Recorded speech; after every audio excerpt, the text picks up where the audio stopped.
სიგარეტი კიდევ ერთხელ გაძვირდა სავაჭრო ობიექტებში. დღეს ზოგიერთი დასახელების თამბაქოზე ფასი საშუალოდ 10 და 20 თეთრით იყო მომატებული.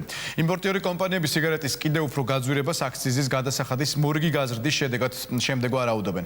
საგადასახადო კოდექსში დაგეგმილი ცვლილებების შესახებ თავიანთი შენიშვნები ბიზნეს სექტორმა დღეს ფინანსთა სამინისტროს გააცნო.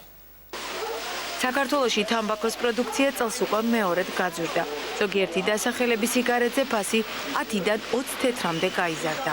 20 თეთრით იმატებული არც ისტორია, არც პირველი, არც ჭენც მოუმატები, მარტო მოუმატა ომეგან. მონდებზე მოიმატა 20 თეთრი. ამჯერად თამბაქოს ნაწარმზე ფასმა აქციზის გადასახადის გაზრდამდე მოიმატა. კიდევ ერთ გაძვირებას 2015 წლიდან ვარაუდობენ, როცა თამბაქოს კომპანიებს აქციზით ეზრდებათ და საქონლის სარეალიზაციო ფასის 5%-ითაც დაიბეგრებიან. ამ მიზეზით საფინანსო საბიუჯეტო კომიტეტის ხდომაზე თამბაქოს იმპორტიორებმა უკმაყოფილება საჯაროდ გამოთქვეს. ევროპა 4-ლარიანი სიგარეტი უფრო მეტად გაიზრდება, ვიდრე 3-ლარიანი სიგარეტი და შემოსა ვიდრე 2-ლარიანი სიგარეტი. ხდება თუ არა ოპერატის შემოტანა, სხვადასხვა სიგარეტზე სხვადასხვა ფასი იქნება. ანუ ეგრეთ წოდებული განშეტანობა მომავალში სახელმწიფოს ბიუჯეტის მხრიდან ვთქვათ, რა კონკრეტული შემოსავალი რომელი სეგმენტიდან და როგორ მივიღოთ ეს არ იქნება დაებრალვა და რა თქმა უნდა ეს ჩვენ დაგვარყავს. ვერ დავეთანხმები რომ 5%-იანი ატომური გადასახადის შემოღება გამოიწვევს გარკვეულ მნიშვნელოვან ცვლილებებს იმ კუთხით რომ შეიძლება სეგმენტი მოხმარების. იმპორტიორი კომპანიების პრეტენზია აქციზის გადასახადის წესის ცვლილებასაც ეხება. კერძოდ გადასახადი აქციზური მარკების შესყიდვისთანავე უნდა გადაიხადონ.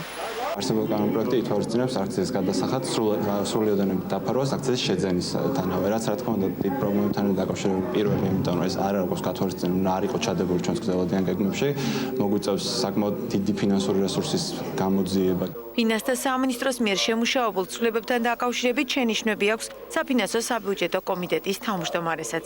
ერთ დღეში გადასვლა უკვე პირდაპირ გადახდასთან საკმაოდ დიდ სახსრებთანაა დაკავშირებული, ამიტომ კომიტეტის რეკომენდაცია იქნება ის, რომ რეალურად მათ შეიძლება შუალედური ვადა მიეცეს, ვთქვათ 1-2 თვის ვადის გადავადება. ამ ფონზე კომპანიების სიგარეტის კიდევ უფრო გაძვირებას ვარაუდობენ. ფინანსთა მინისტრის მოადგილე კი აცხადებს, რომ თამბაქოს დღევანდელ გაძვირებას აქციზის მატებასთან კავშირი არ აქვს.